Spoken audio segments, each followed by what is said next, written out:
All right, so what's the deal with the Occupy Wall Street people? If you ask some people, it's nothing but a bunch of dirty hippies who are communists and just Marxist extreme and want to get everything from the government at the expense of the working people.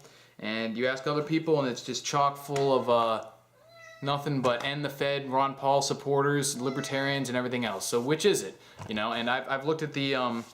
I think a lot of it depends on the city and just a group of people that are in that local area, but I've looked at a lot of the videos. I haven't been to any of the actual rallies or anything like that. I don't think the closest one's been to me is Orlando, which is, and Tampa, which are both about 2 hours away. So I didn't bother going down there. But I think people are missing the point.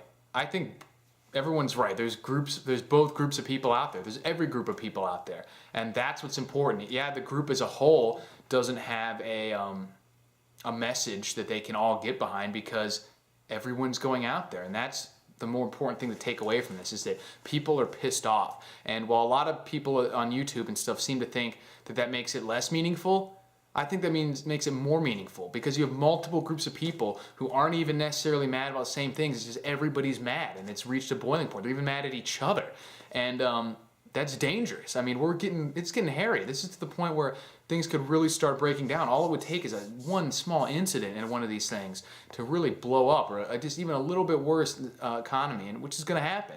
And I think things will really start to get ugly. And so that's really all I had to say, was that don't look at the lack of like a singular focus of the demonstrations as being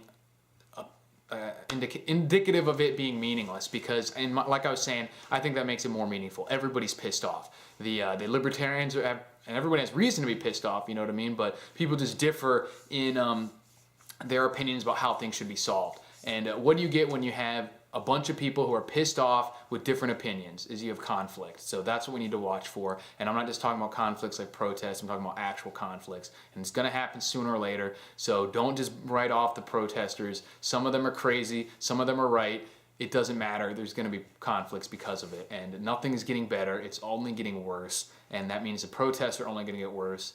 And as Gerald Celente always says, when people lose everything and they have nothing left to lose, they lose it. And that's what we're seeing, is people are just losing it. They don't even know why. They're just angry, and things aren't going right in their life, you know, and they're pissed off. And whether or not they're right is kind of irrelevant at this point, because they're out there and they're doing something about what they perceive is going on. And like I was saying, if they're right or not, it doesn't matter. You're going to have to deal with what they're doing, whether you agree with them or not. And some of them are doing the right things, some of them are trying to do the wrong things, but we're seeing this stuff coming to a head, and that's what's important. So just be prepared, keep preparing, focus on the effects of what's happening instead of the causes, because there's not much we can do about the causes at this point. So talk to you guys later.